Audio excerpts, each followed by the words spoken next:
Ngopi. Ngopi sejak dulu selalu menjadi tradisi. Apalagi saat ini di kala pandemi. Tradisi yang akan terus banyak memberi arti kemanapun engkau akan pergi. Apalagi ngopi di sini tidak sendiri. Akan ada banyak yang menemani. Karena ngopi di sini adalah ngobrolin inspirasi. Selamat datang Anda semuanya di podcast kami, Ngopi bareng Coach Tris. Ngobrolin inspirasi. Inspirasi apa aja? Inspirasi kehidupan, inspirasi pekerjaan, inspirasi bisnis, inspirasi usaha.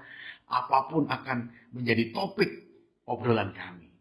Oleh karena itu, sahabat Akademika Indonesia semuanya, jangan lupa terus ikutin acara Ngopi. Ngopi bareng Coach Tris. Ayo kita ngopi. Oke, selamat sore dan ketemu lagi dengan yang di sebelah kiri saya. Apa kabar, Bu? Luar biasa. Sore ini ceritanya kita masih di mana kita nih? Di Puri. Kopuri Royal Pitamaha Ubud. Ya, jadi kami baru saja menyelesaikan acara Akubang eksklusif di sini, sharing dengan teman-teman direksi, pejabat eksekutif dan pengambilan keputusan di BBR di sini. Saya bersama teman satu ini, buku kita sama di mana ya ngomong-ngomong ya. Jadi saya finishing. Kita lagi menyelesaikan buku keempat nih. Tadi saya buka WA, dikasih tahu nih apalagi nih katanya di ininya. Jadi ada masih proses 1-2 kali untuk kita segera terbitkan. Bukunya tentang apa? Tentang service excellence. Great service performance manis. Tentunya manis performance. Karena isinya manis-manis ya. Di samping saya memang manis ya. Tapi performanya yang harus manis. Kenapa? Kalau kita punya great service. Jadi kalau kita bicara service excellent, itu tidak lepas dari yang namanya cinta. Nah, nanti kemarin udah dikasih bocoran ya kemarin ya. Iya ya, Coach, betul. Oke, cinta ya. Cinta. Nah, cinta itu nanti ada value-nya tuh. Jadi kalau pribadi yang punya service excellent tuh pasti satu, care. Pribadinya pasti care. Yang kedua, I-nya itu pasti ada inisiatif yang tinggi. Inisiatif ya. Iya. Dan yang ketiga, need reliable. Dapat dipercaya. Service yang dapat dipercaya. Service yang dapat dipercaya. Nah, ikonnya siapa ini yang di sebelah saya ini? Ini kita ngobrol-ngobrol. Kebetulan ya. Kebetulan. Nanti kita ngobrol-ngobrol nih ya. Terus T, tangible. A, action with heart. Melakukan segala sesuatu dengan penuh cinta dari dalam hati. Dorongan dalam hati. Okay. Karena kelihatan ya kalau misalnya kita melakukan servis atau pelayanan nggak dari hati, itu kelihatan banget ya. Kelihatan. Raut mukanya. Betul. Mereka berdua kelihatan kok raut mukanya happy guys. Karena jiwa servis itu memang dari hati. Oh, servis itu dari hati? Dari hati, gitu. Jadi nggak semua orang bisa atau suka ya di servis itu, gitu. Kenapa? Karena kadang-kadang bertolak belakang dari hatinya. Betul ya, kayak sebelumnya saya juga pernah di customer service ya. Customer service pernah ya? Pernah di customer service. Sama dong sama itu tadi, Mbak. Iya. Jadi awalnya pernah di customer service di beberapa bank lah ya, di beberapa bank. Itu memang awalnya pasti ngelayanin nasabah gitu ya, ngeliat nasabahnya. Mending kalau wangi. Iya. Kalau wangi. Selain itu, kebetulan waktu itu dapat tempatnya di Kuningan, di tempat inilah ya gitu. Pastinya wangi-wangi gitu ya. Terus udah gitu pastinya yang datang keren-keren gitu ya, udah seneng. Nah, itu seneng gitu. Cuman kan nggak semuanya yang datang itu dalam keadaan happy. Ya. di rumah berantem sama istrinya, berantem sama suaminya, datang jadi bahan tumpahan ya? Bisa jadi. Seperti itu. Oke. Oh itu selama ini? Iya begitu. Selama ini masih di servis kan? Kebetulan sekarang masih di divisi yang sama, cuman jadi ada melebar. menyamping ke customer care. Betul. Apa sih esensinya kalau customer care itu? Kalau sekarang tuh di customer care lebih ke di belakang layar aja sih ya, jadi kita lebih ke handling komplain. Oh lebih ke produk? Lebih ke laporan ya sebenarnya. Iya gitu. Tapi jiwa servisnya masih membara terus. Masih nggak mau ditutup gitu ya, karena Coach. itu bagian dari jiwa ya. Iya, jadi terus belajar di luaran tetap masih belajar tentang servis gitu. Dan itu secara otomatis kan? Iya, karena emang suka aja di situ. Gatel tangannya, gatel. Karena pingin belajar terus, jadi emang pingin sharing juga ke teman-teman yang lain juga tentang servis gitu. Karena kan sebelumnya juga udah punya pengalaman juga kan. Nah, sekarang coba kita kasih bocoran nih ke teman-teman. Salah satu nilai servis itu kan need reliable, bisa dipercaya. Iya. Nah, kira-kira gimana nih Mbak? Berapa lama tuh bisa membangun atau kasih tip-tip dong buat sahabat Akademika Indonesia supaya servisnya makin oke itu dengan mengunggulkan yang namanya need reliable tadi itu. Iya, servis itu harus bisa dipercaya mungkin dari diri sendiri dulu ya. Kita harus bisa memberikan contoh. Gitu. Memberikan contoh, misalkan nih saya datang waktu itu sebelumnya ke cabang-cabang gitu ya. Ke cabang-cabang untuk monitoring gitu. Itu juga saya kan melakukan servis juga nih, servis ke para frontliners gitu ya. Jadi apa yang diomongin harus dipraktekkan dulu dong. Betul. Jadi jangan sampai kamu harus begini. Rambutnya rapi tapi kitanya nggak sisiran aja enggak. Iya, gitu ya. Jadi kamu rambutnya harus hitam, kita masih pirang. Rambutnya gitu. Itu dipraktekkan ya. Harus dipraktekkan. Jadi membangun kepercayaan itu dari praktek. Iya, jadi mau nggak mau kitanya sendiri pun juga harus berikan contoh gitu ya kan, berikan contoh gitu, harus memberikan pelayanan yang baik itu seperti apa sih gitu ya, karena hanya servis saja kan hanya memenuhi kebutuhan pelanggan ya. Jadi bukan hanya sebatas memenuhi kebutuhan pelanggan. Iya, namanya service excellence berarti kan harus melebihi dari yang diekspektasikan. Betul. Bahasanya apa tuh? Satisfaction itu tidak cukup sekarang, benar nggak? Betul. Karena terus berkembang ya Coach ya. Iya, harus ada yang namanya unexpected. Gitu ya. Jadi emang ada di atas ekspektasi. Iya. Itu baru yang namakan beyond excellent service ya. Gitu. Sehingga menjadikan service ini lebih dipercaya, need reliable. Betul. Jadi unexpected itu juga sebenarnya bisa jadi terus bisa naik, bisa jadi juga turun gitu ya, jadi larinya ke basic lagi. Pernah nggak lihat videonya yang itu? Videonya apa namanya? Yang prakteknya atau yang dipraktekin sama WestJet, ingat? Itu pasti ya. Ya. Itu kan paling gampang ya. Iya. Karena memang itu dampak bisnisnya nyata. Betul. Makanya sahabat Akademika Indonesia semuanya, beliau itu backgroundnya full di servis. Kalau saya dari bisnis. Saya main servis itu harus ada kaitannya dengan bisnis. Makanya 3 pilar tuh yang selalu saya sharing di kelas: servis, bisnis, leadership. Leadership, betul. Itu yang harus kita bangun. Itu yang harus kita bangun dalam diri kita. Benar ya? Betul. Kamu pengen apa? Dia nggak berpikir ketika apa yang ditulis kepinginannya itu bakal dipenuhin. Ya. Dan itu dilakukan oleh sebuah maskapai yang ada di Amerika ya. Jadi ketika masuk mau check in itu kan pada ditanyain, ada kedua, ini kamu bilang apa? Pada milih semua. Begitu sampai tujuan, bagasi ini turun, koper nomor sekian, deh dibuka isinya handphone, dibuka isinya. Itu kan tak terduga. Iya, tak terduga. Itu namanya apa? Unexpected. Tidak jadi terduga. Begitu ya. Iya. Kalau kita bisa memberikan sebenarnya kita kasih misalnya nih pelayanan yang ramah itu kan memang basic tuh. Kalau yang itu basic betul.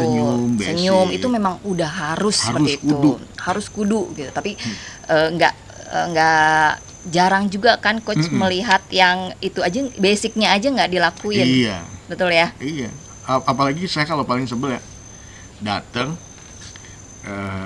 belum terjawab, ditinggal main, ditinggal buka handphone, dibuka ini kan sebenarnya kan nggak nyadar tuh. Rasanya gimana tuh coach? Aduh, kesel ya? Ya iyalah. Jadi itu yang harus harus dikelola, dan itu seperti itu tuh coach. Nggak semua orang, semua misal frontliners itu sadar ya seperti itu ya, karena memang nggak ada jiwa servisnya. Iya. Itu kan kita ceritakan semuanya di buku kita. Makanya sahabat Akademika Indonesia, kalau pengen lebih mendalami servis, nanti segera pesan ya. Segera pesan. Nanti kita kirim. Segera meluncur nanti. Kita ini tentang bagaimana membangun servis di company kita. Iya. Mbak Dewi pesan berapa? Langsung ya, jiwain ya pesan berapa? Karena sangat membantu sekali ya coach ya. Iya. Apalagi untuk mungkin anak, balik lagi nih ya, yang untuk yang anak-anak millennials lagi ya. Anak-anak millennials itu kan susah ditebak. Betul. Ya. High will, bukan high will, high scale gitu. Tapi low. Volatile will. Tadi nggak ada di kelas Bu, volatile will. Willnya itu volatile, kadang-kadang kadang-kadang nggak ada, ya volatile. Wah ini ya. Itu anak milenial ya. Milenial nanti ini lagi, wah nggak kayak gitu, nggak semuanya gitu ya, cuman mayoritas. Kalau milenial yang sudah ada dalam dunia kerja. Iya. Benar kan? Dalam dunia kerja juga kadang nggak bisa mengimbangi ya jadinya. Karena kalau gapnya terlalu jauh. Ekspektasinya sudah beda-beda. Karena sebenarnya ekspektasinya bisa sama pun, cara deliver ekspektasinya itu yang beda. Betul. Saya mikir pengen membuat sesuatu itu mungkin butuh 1 jam. Tapi anak milenial bisa jadi 12 menit cukup. Betul. Kan yang penting ujungnya begini kan, ngapain mesti gini-gini. Kita bisa kalau kita kan memikirkannya ini step-stepnya gitu, ada prosesnya. Tapi milenial enggak ya. Oke. Nah, itu kira-kira gimana tuh membangun servis kepada customer yang tipikalnya kayak begitu? Kalau untuk yang tipikal millennials ya, kita memang kalau servis itu nggak bisa kita samakan semuanya. Kita bisa lihat, ya kita bisa lihat. Kalau misalkan yang datang orang tua, gitu, orang tua itu kan biasanya kita benar-benar harus detail. Apalagi banyak yang gaptek ya, banyak yang gaptek. Kita harus benar-benar sedikit-sedikit kita kasih tahu teknologinya. Nah, kalau misalkan yang generasi-generasi setelah itu, mereka pinginnya cepet, coach. Ya, teknologi kalau bisa dia nggak ketemu sama orang gitu ya. Yang penting ketemunya sama teknologi gitu. Jadi sebenarnya yang penting kita ramah, tetap kecepatan juga tetap harus dijaga gitu. Kalau kita cuma kita ngajak ngobrol kayak gitu, aduh mereka udah wasting time katanya. Gitu. Jadi sia-sia menggunakan waktu yang ada. Gitu. Jadi kita memang harus bisa melihat, bisa tahu waktu, kelihatan orangnya mana pingin cepet, mana harus di ini ya. Harus kita step-stepsnya seperti apa, itu memang pernah dilakukan. Pastinya, harus dilakukan. Nah, ini ada pengalaman menarik nggak dalam membangun servis? Apa yang paling menarik? Itu kan tapi sempat pernah ketemu kan? Juga pada saat jadi customer service, ketemu nasabah ya terus berlanjut itu juga. Ada. Wah, ini lumayan nih. Di sana tuh jangan-jangan itu tuh customer service jadi nasabah. Iya, dari nasabah. Servisnya oke, jadian ya. Jadi suami istri deh ya. Gitu. Tapi kalau yang menarik apa, Mbak Dwi? dalam membangun servis itu? Menariknya pada saat kita sharing-sharing ya, sering servis ke beberapa kota, gitu ya, sering keliling, itu kan menemukan mereka berubah. Iya. Mereka mengimplementasikan. Betul, itu kebanggaan ya. Terus kita juga diingat gitu. Senang aja gitu kalau misalnya. Nanti di tangible saya pengen cerita deh. Berarti service excellence itu juga perlu biaya dong? Perlu biaya. Mahal nggak? Sebenarnya service itu nggak perlu mahal ya, nggak perlu mahal. Dari service excellence tuh yang dari penting sisi membangun trustnya ya, karena ada dalam diri kan. Betul. Tapi dari sisi tangible-nya? Dari tangible-nya, nah yang penting merawat. Oh, merawat. Ya. Tapi merawatnya mahal.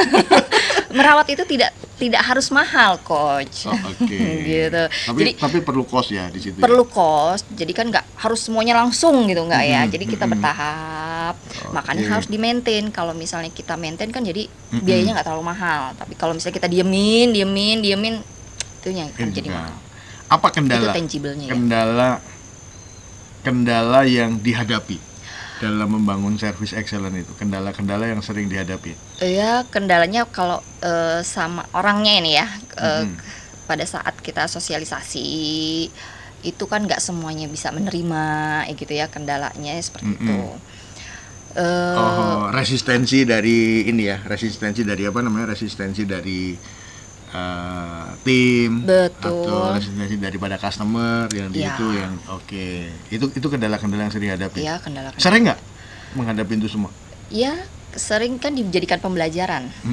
Jadikan pembelajaran ya, kita dan itu menjadi ini juga ya, menjadi menjadi menambah ilmu dan menambah kedewasaan dan menambah ini juga. Betul. Ya. Kalau belajar dari gitu, orang lain ya. Belajar dari orang lain. Kalau nggak kayak gitu kita nggak belajar. Kalau cuma datar-datar aja ya nggak banyak belajar. Jadinya kita nggak tahu nanti pada saat kita dapetin sesuatu kaget. Iya, Kalau yang menyenangkan, apa yang menyenangkan? Banyak ya yang menyenangkan ya. Oh, lebih banyak menyenangkan. Kayaknya ini ini punya banyak pengalaman tuh, lebih banyak menyenangkan.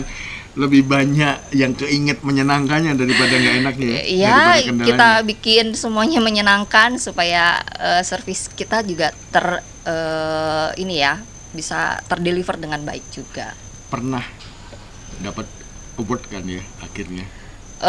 Customer service pernah sampai pergi ke luar negeri ya, tapi di IBAG sebelumnya itu juga pernah. Selain service juga kan kita melakukan penjualan juga tuh dari situ. Itu happy. Itu ya yang bikin yang bikin happy itu dapat rewardnya ya. Jadi kita makin semangat lagi. Paling seneng deh kalau kayak gitu. Makanya kalau pada banyak tertantang challenge itu ya karena jiwa itu ya. Jiwa ya betul. Walaupun mungkin sekarang di bidang kerjaan lain bidangnya, tapi masih tetap ke bawah, tetap juga di luar itu kita masih bisa sharing, lebih senang sih ya. Memang lebih suka. Kalau udah jadi jiwa itu sharing pun juga bahannya banyak banget. Iya. Jadi kesimpulannya excellent service itu menurut Mbak Dewi apa sih? Service excellence itu kita memberikan pelayanan sangat baik. Sangat baik. Iya. Ukurannya apa sangat baik? Sangat baik itu jadi kita dapat feedback ya, feedback dari customer gitu baik. Berarti kan itu berarti pelayanan kita sudah diterima, gitu ya. Misalkan nasabah bisa continue atau kita mendapatkan dana lebih, misalkan kayak gitu ya, kan habis itu kita dapatnya vitamin B katanya. Oh itu dampak ini ya, salah satu dampak finansialnya, betul. Karena service excellent, servisnya bagus, bisnisnya naik, revenue-nya naik, profit perusahaan naik. Kalau perusahaan profitnya naik, pemilik membagikan, termasuk dapat juga. Iya, termasuk dapat juga. Itu juga kadang-kadang di teman-teman frontliner service itu sering menjadi motivasi ya. Iya. Motivasi untuk itu. Betul. Tapi kalau misalnya nggak ada itu, tetap bisa melakukan excellent service ya. Iya, masih tetap bisa. apapun resultnya. Iya, sampai betul. itu menjadi jiwa. Iya, sampai dengan dari jiwa kan hasilnya ada juga nih coach. Karena kan memang kita nggak cuman untuk hanya perusahaan saja, kita bisa berjualan diri sendiri gitu. Memang kalau misal kita udah ada nih ya jiwa servisnya, orang bisa melihat kita gitu ya, bisa percaya dengan kita gitu. Makanya jadi reliable tadi betul. Ya, jadi percaya dengan kita. Betul. Oke. Itu kan udah kita bahas semua ya di buku ya. Ada di buku semuanya ya. Ini cuman sedikit gambaran aja ya. Gitu ya. Sedikit aja ya coach ya. Oke, sahabat Akademika Indonesia, pokoknya terus kita bangun jiwa excellent service ya, Madu ya, dalam diri kita masing-masing. Semuanya ya, dalam diri. Ya semua level ya. Semua level. Semua level kita bangun sama-sama. Dan teman-teman kalau membutuhkan referensi, kami menuliskan apa yang pernah kami alami gitu ya. Iya. Bukan apa yang kami tahu saja, tapi apa yang pernah kami alami karena kami rasakan ya. Alami, rasakan karena itu praktis. Iya. Nah, itu praktis. Makanya silakan bisa menjadi referensi nanti buat teman-teman semuanya. Teknisnya bagaimana? Nanti jawab dikasih komen ya. Tapi inti dari semua itu teman-teman semua bahwa bisnis itu akan menjadi hambar tanpa adanya servis. Demikian juga sebaliknya, servis tidak bisa dilakukan sendirian untuk tidak mencapai bisnis. Nah, ketika bisnis dan servis itu menjadi satu, ini kuncinya ada di mana? Di leadership. Nah, ini semua yang akan menjadi topik pembelajaran kita, topik obrolan kita, topik ngopi kita, sehingga teman-teman semuanya sahabat Akademika Indonesia yang ada dimanapun Anda berada, makin sukses, makin berhasil, dan makin kuat. Wah, kira-kira begitu ya. Thank you ya. Oke, coach. Nanti kita lanjutin ngobrol dengan topik yang lain ya. Oke. Luar biasa, Mbak Dwi. Coba kasih semangat dan kasih advice buat teman-teman sahabat Akademika Indonesia semuanya. Kira-kira di era yang serba berubah ini, tip-tip apa nih dalam mengembangkan service excellent? Ya, tetap kita harus mempunyai jiwa servis. Tetap pelanggan itu bukannya raja ya sekarang ya. Kita anggap sebagai tamu. Ya, tamu. Jadi, karena beda ya memperlakukan sebagai tamu dan sebagai raja. Betul. Itu beda ya. Kalau sebagai raja kan kita berarti bisa disuruh-suruh, bisa apa ya. Jadi kita nggak ada feedbacknya, maksudnya jadi kita cuma menuruti aja gitu. Tapi kalau kita perlakukan sebagai tamu, kita sebagai tuan rumah, nggak ada tuan rumah yang tidak menginginkan tamunya seneng kan? Iya, jadi kita pingin semuanya happy gitu. Jadi teruslah teman-teman yang di luar di sana melakukan jiwa servisnya supaya apa? Nggak cuma buat orang lain, perusahaan, buat diri kita sendiri juga. Oke. Gitu. Terima kasih. Bu Dwi, sukses selalu, mudah-mudahan terus konsisten dan komitmen dalam pengembangan servis dan layanan yang ada di Indonesia ini, sehingga Indonesia menjadi lebih baik dalam hal melayani. Karena ada insan-insan Anda semua yang dengan terus cinta melayani dengan cinta. Melayani dengan cinta. Bagaimana supaya bisa melayani dengan penuh cinta? Maka pesan bukunya enggak promosi. Demikian sahabat Akademika Indonesia dimanapun Anda berada, obrolan kami sore hari ini dari Pitamaha Ubud Pulau Dewata. Kita ketemu dalam obrolan yang lain lagi bersama coach Anda, Coach Tris. Oke, sukses selalu sahabat Akademika Indonesia.